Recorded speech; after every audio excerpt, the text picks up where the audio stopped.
Hi everyone, कैसे हैं आप सब लोग। आशा करते हैं कि आप सब लोग बहुत बढ़िया होंगे। हमने जो है सिलो के तीनों थ्योरम देख लिए हैं, तो अब टाइम है कि हम कुछ एग्जाम्पल सॉल्व करें ताकि हमें उन थ्योरम्स का एप्लीकेशन पता चले। ठीक है, तो आज के वीडियो लेक्चर में हम सॉल्व करने वाले हैं एक एग्जाम्पल, और इस एग्जाम्पल को सॉल्व करते करते आपको जो है बहुत से छोटे मोटे जो है बेसिक कॉन्सेप्ट आपके क्लियर हो जाएंगे। ठीक, तो इन एग्जाम्पल को सॉल्व करने के लिए आपको दो स्टेटमेंट या फिर दो फॉर्मूले पता होने चाहिए। हमने एक चीज़ तो देखा है कि पहला थ्योरम क्या कहता है कि अगर कोई p की पावर m जो है किसी ऑर्डर ऑफ g को डिवाइड करता है तो उस ऑर्डर का एक सब ग्रुप होगा, है ना। और सेकेंड थ्योरम आपको ये कहता है कि जो नंबर ऑफ पी सिलो सब ग्रुप होंगे वो आपके कितने होंगे, 1 + kp, जहाँ पर 1 + kp जो है ऑर्डर ऑफ जी को डिवाइड करेगा। और जो एक और थ्योरम है सिलो का, वो कहता है कि अगर आपके पास कोई दो पी सब ग्रुप्स हैं, सिलो पी सब ग्रुप्स हैं, और तो वो क्या होंगे, दोनों कॉन्जुगेट होंगे। क्लियर है। तो इनके अलावा आपको ये चीज़ ध्यान में रखनी होगी कि अगर order of G is equal to P की पावर के क्यूब की फॉर्म में है, ठीक है, यानी कि ये सिर्फ p की पावर के फॉर्म में नहीं है, इसमें दो प्राइम नंबर्स आ रहे हैं p और q, ये आपस में को प्राइम होंगे ऑब्वियसली। तो उस केस में जो PSSG का नंबर होगा, नंबर ऑफ PSSG वो कितना होगा, 1 + kp होगा, और ये 1 + kp जो है वो q को डिवाइड कर रहा होगा। हमने जो ओरिजिनल फॉर्मूला पढ़ा है वो क्या पढ़ा है कि 1 + kp जो है वो ऑर्डर ऑफ g को डिवाइड करेगा।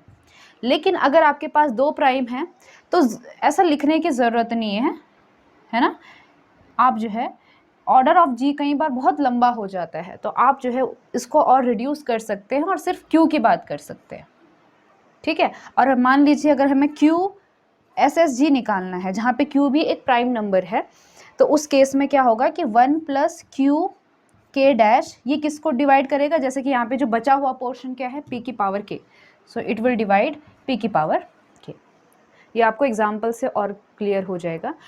सेकेंड स्टेटमेंट आपने ध्यान में रखनी है कि इफ़ P, ये कैपिटल P है, if capital P is the only Sylow P sub group of G, then P is normal in G। और इसका कन्वर्स भी है कि अगर कैपिटल P जो है वो नॉर्मल है G के अंदर, तो ये जो कैपिटल P होगा ये एकमात्र PSSG होगा। सिंपल सी भाषा में कहूँ कि मान लीजिए कोई सब ग्रुप है, PSSG है और वो यूनिक है, ठीक, यानी कि कोई दूसरा PSSG नहीं है उसके अलावा, तो उस केस में वो जो सब ग्रुप होगा वो कैसा होगा, नॉर्मल होगा। तो ये चीज़ें आपने ध्यान में रखनी है और इसकी मदद से हमने ये एग्जाम्पल सॉल्व करना है। तो देखिए एग्जाम्पल का स्टेटमेंट क्या कहता है कि एक ग्रुप है जिसका ऑर्डर 30 है, और हमको जो है ये 3 स्टेटमेंट शो करनी है। पहला ये कि आइदर 3 SSG और 5 SSG is normal in G, ठीक। दूसरा ये कहता है कि G has a normal sub group of order 15, और तीसरा ये कहता है कि both 3 SSG and 5 SSG are normal in G। तो पहले वाले स्टेटमेंट में ये कहता है कि या तो 3 SSG नॉर्मल होगा या तो 5 SSG नॉर्मल होगा। दूसरे स्टेटमेंट में कहता है कि इसके पास एक नॉर्मल सब ग्रुप ऐसा मिलेगा जिसका ऑर्डर 15 होगा।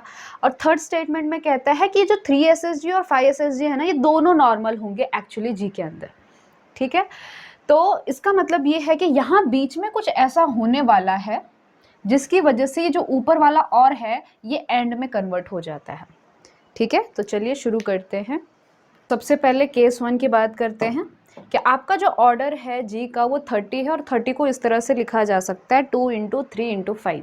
तो एक चीज़ क्लियर है कि आपको यहाँ पे 2 SSG मिलेगा, 3 SSG मिलेगा और 5 SSG मिलेगा। जो 2 SSG होगा वो 2 ऑर्डर का होगा, जो 3 SSG होगा वो 3 ऑर्डर का होगा, यानी कि जो सब ग्रुप होंगे उसके अंदर 3 एलिमेंट होंगे। जो सब ग्रुप यहाँ पे 5 SSG मिलेगा, इसके अंदर 5 एलिमेंट होंगे, ठीक है। वहीं पर मान लीजिए अगर यही एग्जाम्पल ऐसा होता, 3 का स्क्वायर होता, तो उस केस में जो 3 SSG है ना उसके अंदर 3 का स्क्वायर यानी कि 9 एलिमेंट्स होते हैं, ठीक है। तो ये चीज़ आपको पता होनी चाहिए। तो क्योंकि एग्जाम्पल में जो है 3 और 5 SSG की बात करी है, 2 के बारे में बात नहीं की है, तो सबसे पहले हम 3 SSG के बारे में बात करते हैं कि नंबर ऑफ 3 SSG, यानी कि जो 3 SSG जो ये सब ग्रुप हैं ये कितने हो सकते हैं। तो हमको पता है कि इनका नंबर कितना होता है 1 + 3k होता है, जो किसको डिवाइड करेगा, जो बचा हुआ नंबर है, यानी कि 2 × 5 यानी कि 10 को डिवाइड करेगा। ठीक है, यहाँ पे आप 30 भी ले सकते थे, 2 × 3 × 5 भी ले सकते थे, लेकिन उतना मेहनत करने की ज़रूरत नहीं है आपको। आपने बस जैसे कि अभी हमने एक थ्योरम पढ़ा कि जो रेस्ट नंबर है उनका मल्टीप्लिकेशन, यानी कि 1 + 3k डिवाइड्स 10। तो 1 + 3k विल डिवाइड 10, तो इसके लिए कंडीशन क्या होगी, या तो देखो k 0 हो जाएगा, जब k 0 हो जाएगा तो 1 10 को डिवाइड करेगा, k = 0 आपको जो है हर केस में मिलेगा, ठीक है ना, क्योंकि 1 जो है किसी भी नंबर को डिवाइड करेगा। या फिर k जो है 3 होगा, जैसे कि 2 है, 2 नहीं हो सकता, 2 × 3 is 6, 6 + 1 7 and 7 does not divide 10। उसके बाद अगर मैं 3 की बात करूँ, 3 × 3 is 9, 9 + 1 is 10 and 10 divides 10, और 3 के बाद लो तो वो बड़ा नंबर हो जाएगा, ठीक है। So we will stop at 3। So k की दो पॉसिबल वैल्यू हैं, एक 0 और एक 3 है। अगर k = 0 होता है तो उस केस में आपके नंबर ऑफ 3 SSG कितने होंगे, आपने बस यहाँ पे पुट कर देना है कि 1 + 3 × k की जगह 0 रख दिया, तो इट इज़ 1, यानी कि आपका जो ये 3 SSG है ना वो 1 ही है, नंबर ऑफ 3 SSG जो है वो 1 है। तो हमने अभी बात करी थी कि अगर नंबर ऑफ PSSG यूनिक है, यानी कि एक ही PSSG एग्जिस्ट कर रहा है, तो उस केस में वो जो सब ग्रुप होगा वो कैसा होगा, नॉर्मल होगा। तो अगर k = 0 है और नंबर ऑफ 3 SSG उस केस में 1 आता है, तो ये जो 3 SSG जो 1 आ रहा है ये यूनिक होगा, यानी कि ये नॉर्मल हो जाएगा G में, ठीक। तो 3 SSG उस केस में नॉर्मल हो जाएगा। लेकिन अगर k जो है वो 0 नहीं है, यानी कि k जो है वो 3 है, तो उस केस में नंबर ऑफ 3 SSG कितना हो जाएगा, आप रख दिए 1 + 3 × 3 9 + 1 10, तो उस केस में कितने आपके पास 3 SSG मिल जाएंगे। ऐसे 10 सब ग्रुप होंगे, ऐसे 10 सब ग्रुप होंगे जिनका ऑर्डर कितना होगा, हर एक का ऑर्डर 3-3 होगा, ठीक। तो आप यहाँ पे थोड़ा सा दिमाग लगाइए कि आपके पास 10 सब ग्रुप हैं, यानी कि H1 H2 H3, इस तरह से कितने सब ग्रुप हो गए, 10 हो गए, और ये सारे कैसे हैं, ये 3 SSG हैं, ये 3 SSG हैं, और हर एक के अंदर कितने एलिमेंट हैं, 3 एलिमेंट हैं, यानी कि H1 के अंदर कौन होगा, एक आइडेंटिटी होगा, एक A1 होगा, एक A2 होगा। उसी तरह से जो आपका H2 है उसके अंदर एक आइडेंटिटी होगा, एक B1 होगा, एक B2 होगा, ठीक है। तो सब के जो ऑर्डर होंगे वो कितने होंगे, 3 होंगे। तो बोलने वाली बात है कि इन सब का जो टोटल एलिमेंट्स हो रहे हैं वो कितने हो रहे हैं, कितने ग्रुप हैं, ये 10 ग्रुप हैं। तो टोटल इनके अंदर एलिमेंट कितने हैं, 3 है, यानी कि टोटल कितने एलिमेंट हो गए, 30 हो गए। और इस 30 में से हर में क्या कॉमन है, आइडेंटिटी कॉमन है, ठीक है। यानी कि अगर इन 30 एलिमेंट्स में से 10 एलिमेंट्स तो आइडेंटिटी वाले ही हो गए, है ना। तो इसमें से अगर मैं 10 माइनस करूं तो जो डिफरेंट एलिमेंट हैं वो कितने हो गए, 20 एलिमेंट्स कैसे हो गए, अलग अलग हो गए। अब सवाल ये है कि इन 20 एलिमेंट्स का ऑर्डर क्या होगा, ठीक है। यहाँ तक आपको समझ आ गया होगा क्या कह रहे हैं हम, कि जो बाकी के बचे 20 एलिमेंट है, जैसे कि मैं एक बात करती हूँ, H1 की बात करती हूँ, ये E हो गया, ये A हो गया, A1 हो गया, ये A2 हो गया, ठीक है। अब आइडेंटिटी हो गई, और A1 और A2 के ऑर्डर के बारे में आप क्या कह सकते हैं, आपको ये चीज़ पता है कि जो ऑर्डर ऑफ एलिमेंट होता है, जैसे कि A1 है, ये किसको डिवाइड करता है, उसका जो जिस ग्रुप से वो बिलोंग कर रहे हैं, यानी कि H1 को ही डिवाइड करेगा, ठीक। तो H1 का ऑर्डर कितना है, 3 है, यानी कि ऑर्डर ऑफ A1 डिवाइड्स 3। तो A1 का ऑर्डर क्या क्या हो सकता है, तो 3 को डिवाइड कौन करेगा, या तो 1 करेगा या तो 3 करेगा। अब ये 1 है नहीं, क्योंकि A1 तो आइडेंटिटी है, सॉरी A1 आइडेंटिटी नहीं है, आइडेंटिटी का ही ऑर्डर 1 होता है। तो एक चीज़ तो क्लियर है कि इसका ऑर्डर 1 नहीं होगा, यानी कि जो ऑर्डर ऑफ A1 होगा वो कितना होगा, 3 होगा, ठीक है। उसी तरह से A2 का ऑर्डर भी कितना होगा, 3 होगा। कहने का मतलब ये है कि तमाम जितने भी ये H1 से लेकर H10 में जितने भी वो एलिमेंट्स हैं ना, बाकी के 20 एलिमेंट, कौन, 20 एलिमेंट्स, तो ये जो रिमेनिंग 20 एलिमेंट्स हैं, 20 एलिमेंट्स हैं, इनका ऑर्डर कितना हो गया, इनका ऑर्डर हो गया 20 एलिमेंट्स, ईच का ऑर्डर कितना हो गया है, ईच का ऑर्डर हो गया है आपका, क्या बोल रही थी मैं, 3। क्लियर है बात, तो ये बात कर रहा है। सो दिस गिव्स 10 3 SSG, यानी कि number of 3 SSG is 10 and each HI is of order 3, हर एक सब ग्रुप 3 ऑर्डर का है, और इसीलिए हमारे पास 20 एलिमेंट्स आ गए हैं जिनका ऑर्डर कितना है, 3 है, क्योंकि 10 एलिमेंट्स तो कौन है, वो आइडेंटिटी वाले हैं। ठीक है, चलिए इतना आपको समझ में आ गया होगा। चलिए अब 5 SSG के बारे में बात करते हैं। एक बात मुझे आपको बतानी है कि आप अभी सिर्फ समझने पे ध्यान दीजिए। नोट्स जो हैं, ये जो एग्ज़ाम्पल है और इसके अलावा भी कुछ एक दो और एग्ज़ाम्पल हैं, उसके नोट्स बना के हम आपको टेलीग्राम चैनल पे दे देंगे। ठीक है, टेलीग्राम चैनल का जो लिंक है वो भी मैं डिस्क्रिप्शन में दे दूँगी, और आप वहाँ से जो है, इससे प्रीवियस भी मैंने एक PDF अपलोड की है, उसको भी देख सकते हैं और इसका भी देख लेंगे। तो ध्यान दीजिएगा आप अभी अंडरस्टैंडिंग पे। ठीक है, तो हम बात कर रहे हैं कि 5 SSG कितने होंगे। अब आपको पता है, जैसे कि यहाँ पे हमने कॉन्सेप्ट लगाया वही यहाँ पे है कि नंबर ऑफ 5 SSG कितने होंगे, 1 + 5 K' विच डिवाइड्स 6। ठीक है, तो 6 यानी कि 2 × 3। इसका मतलब ये है कि आपका जो K' है या तो वो 0 होगा या तो 1 होगा। अगर K' 0 है तो उस केस में आपका नंबर ऑफ 5 SSG कितना आ जाएगा, 1 + 5 × 0 यानी कि 1। यानी कि आपके पास जो 5 SSG आएगा वो 1 आएगा, यानी कि यूनिक 5 SSG आएगा। और हमने थ्योरम पढ़ा है कि अगर यूनिक P सब ग्रुप है, P SSG है मतलब, तो वो कैसा होगा, नॉर्मल होगा। ठीक, और अगर आपका K' जो है वो 0 नहीं होता है, K' 1 होता है, तो थोड़ा ध्यान देंगे कि उस केस में हमारे पास जो 5 SSG का नंबर है, उनकी जो संख्या है वो कितनी आ जाएगी, 6 आ जाएगी, है ना। क्यों, क्योंकि आपका कितना हो जाएगा, 1 + 5 × 1 यानी कि 6 आ जाएगा। So there will be 6 5 SSG in G। अब हर एक का ऑर्डर कितना होगा, 5 होगा। जैसे कि यहाँ पे 5 दिया गया है, यहाँ पे जो होगा नंबर 5 का स्क्वायर, 5 का क्यूब, वही उस PSSG का ऑर्डर होता है। तो हमारे पास क्या आ गए, 6 सब ग्रुप आ गए, और उन हर एक का कितना ऑर्डर है, 5 है। अब फिर से यही बात कि ऐसे 6 × 5 कितने एलिमेंट्स होंगे, 30 एलिमेंट होंगे, और 30 एलिमेंट में जो कॉमन होगा वो आइडेंटिटी होगा।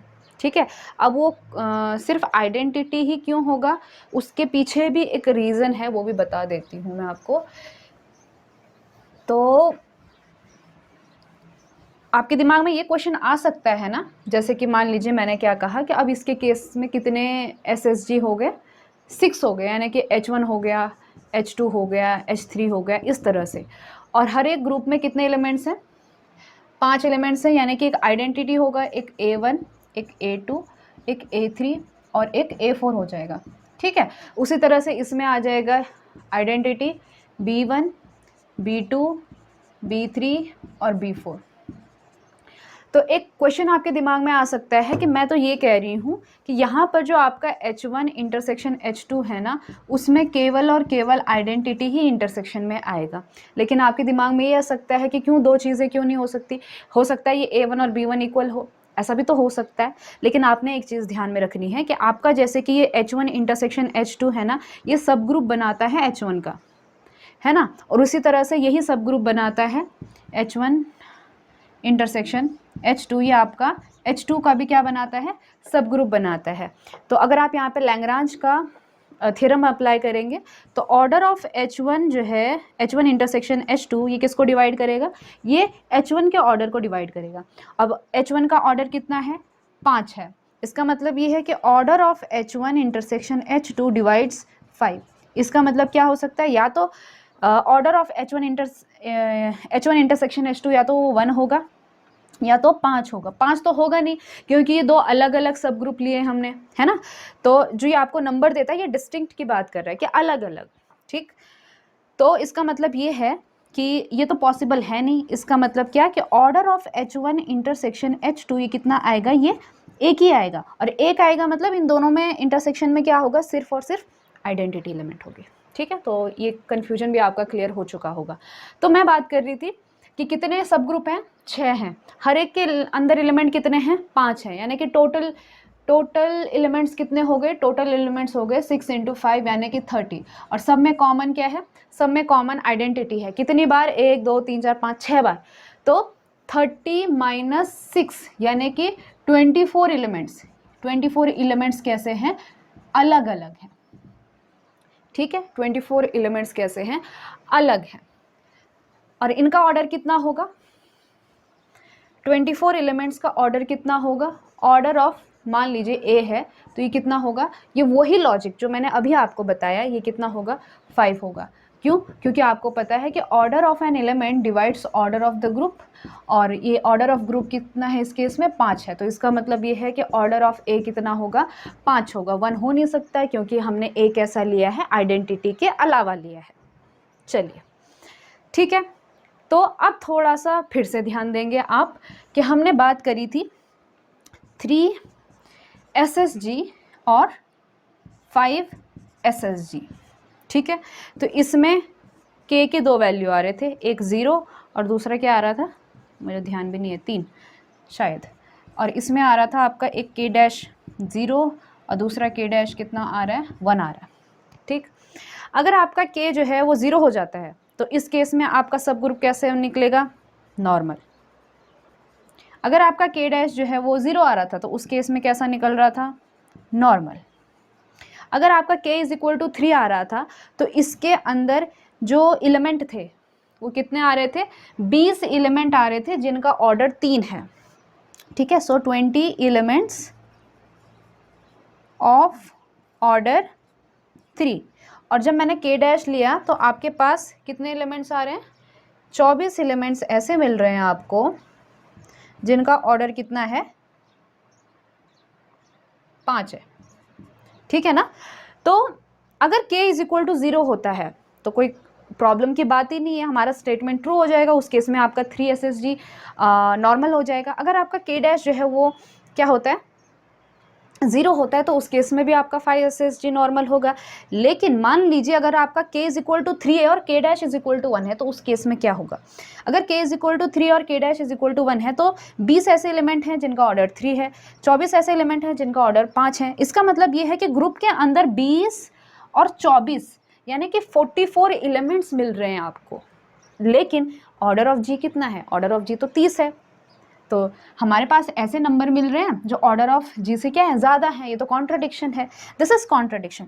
इसका मतलब ये है कि ये दोनों नहीं हो सकते एक साथ में, या तो क्या होगा k इज इक्वल टू 0 होगा, या फिर k dash is equal to 0 होगा, या फिर k इज इक्वल टू 0 तो k dash is equal to 1 हो जाएगा। अगर k इज इक्वल टू 3 है तो k dash is equal to को 0 होना पड़ेगा, k इज इक्वल टू 3 के साथ k dash is equal to 1 नहीं हो सकता।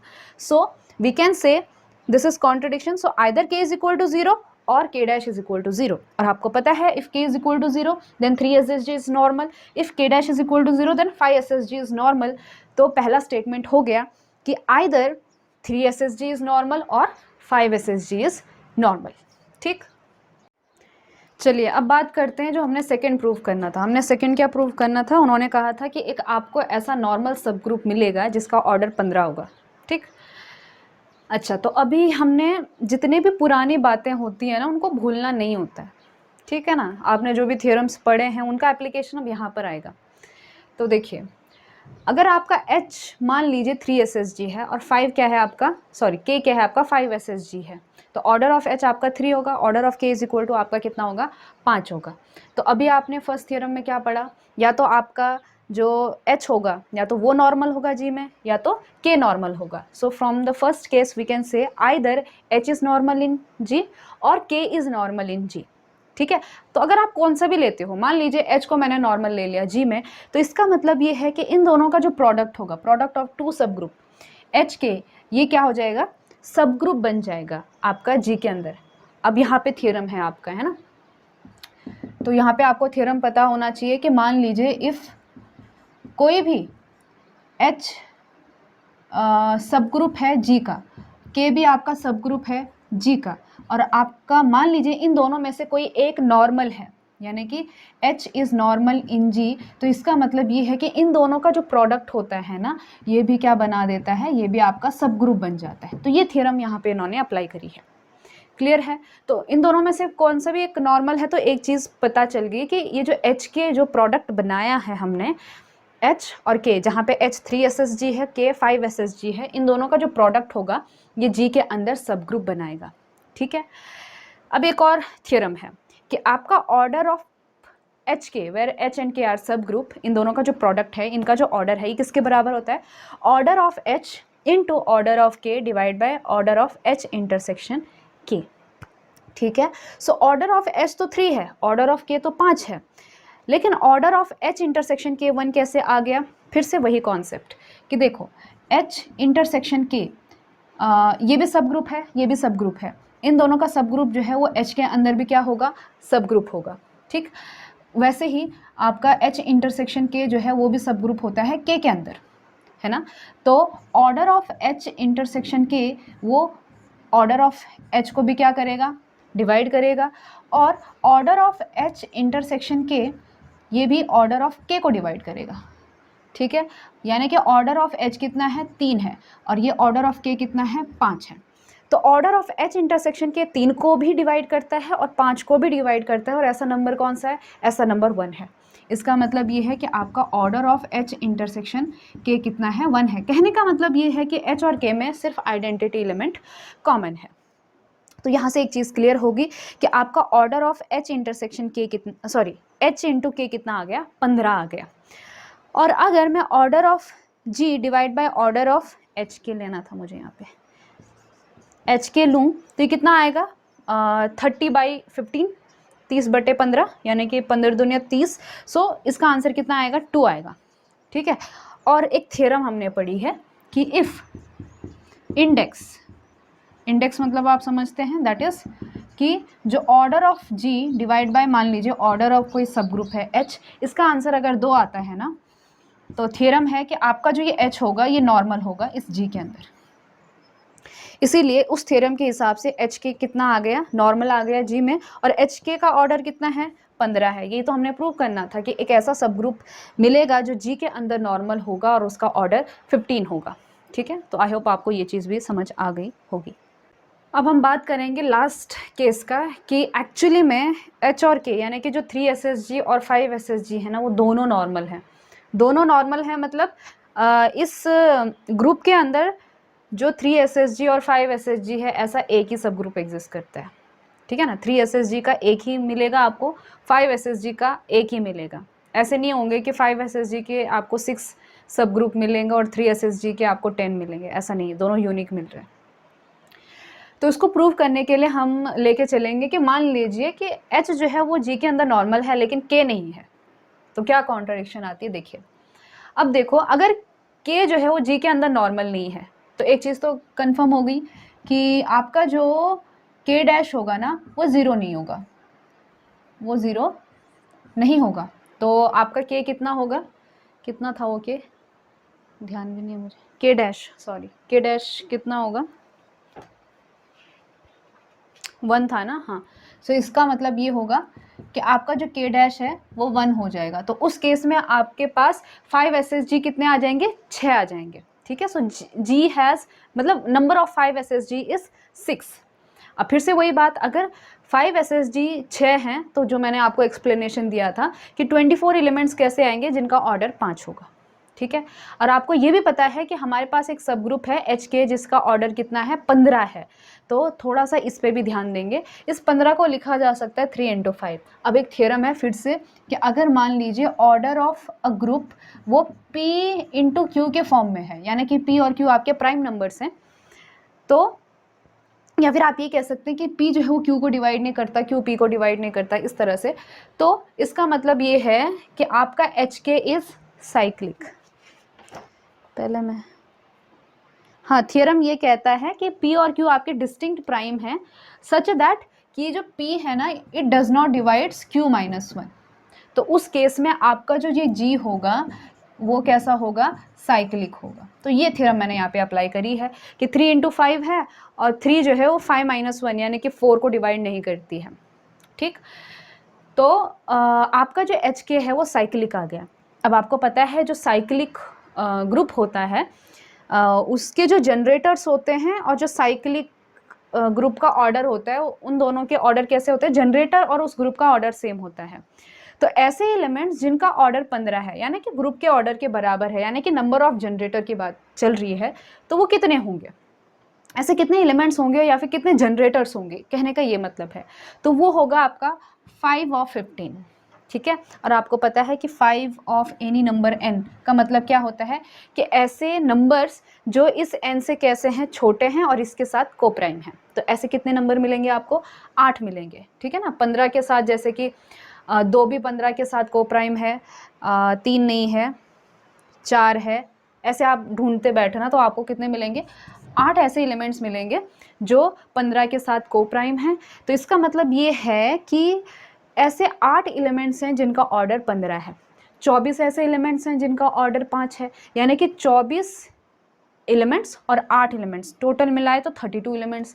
तो ऐसे 32 एलिमेंट्स मिल रहे हैं इस ग्रुप के अंदर, जो कि कॉन्ट्राडिक्शन है, क्योंकि ग्रुप का ऑर्डर कितना है? ग्रुप का ऑर्डर तो 30 है ना, तो उससे ज़्यादा एलिमेंट आ गए। ये कॉन्ट्राडिक्शन क्यों आई? क्योंकि आपने के को नॉर्मल नहीं लिया था जी में, ठीक है। इसका मतलब ये है कि आपका जो के है ना वो नॉर्मल है जी में।